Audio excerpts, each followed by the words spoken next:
తనకంటే వయసులో పెద్దవారైన వారి దీవెనలు తీసుకుని ప్రయాణానికి బయలుదేరడం మన జాతి ఆచారం. అందుకే పూర్ణమ్మ తన తల్లిదండ్రుల కాళ్లకు మొక్కింది. కూతురు తమ కాళ్ల మీద పడి మొక్కగానే యథాలాపంగా తల్లిదండ్రులు ఆమెను దీవించారు. పెద్దలకు మొక్కడం, వారు దీవించడం ఎంతో సహజమైన విషయాలు కదా. పిల్లలు పెద్దవారికి మొక్కినప్పుడు వారి దీవెనలు ఎలా ఉంటాయి? చిన్న పిల్లలు దీవెనలు కోరి మొక్కినప్పుడు దీర్ఘాయుష్మాన్ భవ అంటూ దీవిస్తారు. అదే ఆడపిల్లలు పెళ్ళైన వారు పెద్దలకు మొక్కినప్పుడు దీర్ఘ సుమంగళి భవ అంటూ దీవిస్తారు. వివాహం కాని వారు మొక్కితే శీఘ్రమే వివాహ ప్రాప్తిరస్తు అంటారు. దంపతులుగా వచ్చి మొక్కితే సుపుత్ర ప్రాప్తిరస్తు అంటూ దీవిస్తారు. ఇక్కడ పెద్దలకు పూర్ణమ్మ లాంటి వధువు అత్తవారింటికి కాపురానికి వెళ్తూ తమ తల్లిదండ్రులకు మొక్కితే వారు ఏమని దీవించుంటారు? దీర్ఘ సుమంగళి భవ అని, అంతే కదా. కలకాలం సుమంగళిగా ఉండవమ్మా అంటూ తల్లిదండ్రులు తన్ను దీవించడం చూసి పక్కున నవ్వింది పూర్ణమ్మ. సుమంగళి అంటే పెళ్ళైన తరువాత వివాహ చిహ్నాలు అయిన తాళి, మెట్టెలు, పసుపు, కుంకుమ వంటివి ధరించి ఉండడం. భర్త మరణించిన తర్వాత ఆ స్త్రీ ఆ సుమంగళి చిహ్నాలను ధరించడానికి అర్హత పోగొట్టుకుంటుంది. తల్లిదండ్రులు కాటికి కాళ్ళు చాచుకున్న ముసలివాడిని ఇచ్చి తనకు పెళ్లి చేశారు. ఇక తన సుమంగళిగా దీర్ఘకాలం గడిపే అవకాశం లేదు కదా అని ఆలోచన రాగానే పక్కుమని నవ్విందంట పూర్ణమ్మ.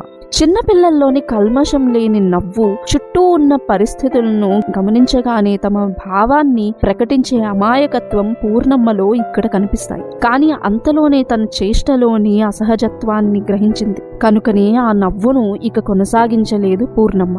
ప్రయాణానికి సిద్ధమవుతున్న పూర్ణమ్మ తనకంటే చిన్నవారైన తన అన్నదమ్ములను దగ్గరకు తీసుకుని వారికి దూరం అవుతున్నందుకు కంటతడి పెట్టింది. తన అన్నలను, తమ్ములను ఉద్దేశిస్తూ ఆ విధంగా అంటుంది పూర్ణమ్మ తన అన్నదమ్ములతో తమ తల్లిదండ్రులను జాగ్రత్తగా చూసుకోమని చెప్పింది. అంతేకాక తాను ఎంతో ఇష్టంగా కొలుచుకునే దుర్గమ్మను వారు కూడా తనంత భక్తితోనూ శ్రద్ధతోనూ పూజించాలని కోరింది. ఆ దేవి అమ్మలగన్న అమ్మని నిర్లక్ష్యం చేయవద్దని చెప్పింది.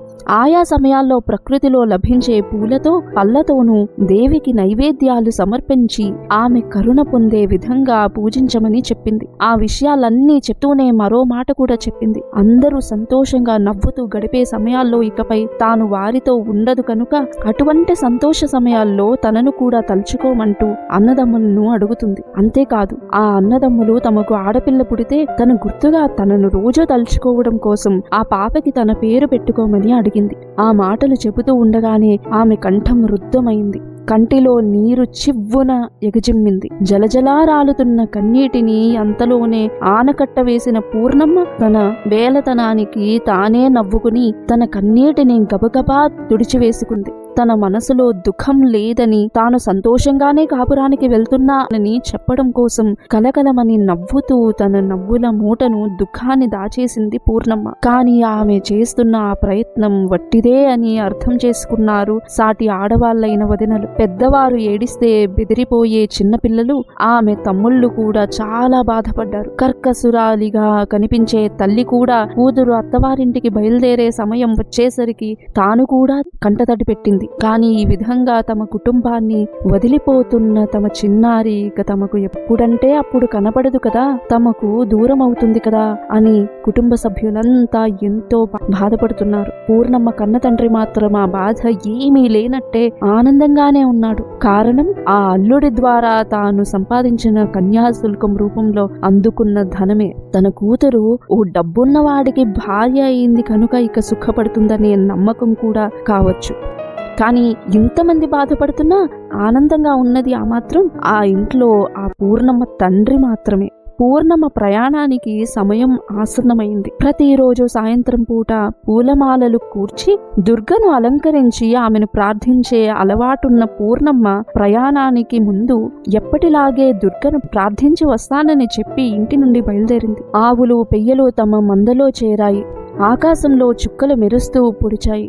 పూర్ణమ్మ ఇంటికి చేరలేదు. సాయంకాలం గడిచిపోయింది. రాత్రి ఇంకా చిక్కనైనది. కొండలు, కోనలు అంతా గుప్పు గుప్పున చీకట్లు కమ్ముకుంటున్నాయి. అర్ధరాత్రి పూట వేటకు వెళ్లే క్రూర జంతువులు తిరిగే కాలం కూడా సమీపిస్తుంది. అయినా పూర్ణమ్మ ఇంకా ఇల్లు చేరుకోలేదు. దుర్గ మెడలో హారాల మెరను, పూర్ణమ్మ కన్నుల కాంతులు కలువల చేరును. ఆమె నడకల సొగసులు హంసలు చేరెను, దుర్గను చేరెను పూర్ణమ్మ. ఎంతో సౌందర్యవతి అయిన ఆ పుత్తడి బొమ్మ లాంటి పూర్ణమ్మ సౌందర్యం, అంత దురాచారాన్ని సదాచారంగా పాటిస్తున్న తల్లిదండ్రులు, చుట్టూ అనుకున్న సమాజపు దౌష్ట్యానికి బలైపోయిన తీరును కన్నుల కాంతలు కలువల చేరను, మేలిమి చేరను మేని పసల్ అంటూ చేసిన వర్ణనలో కనిపిస్తుంది.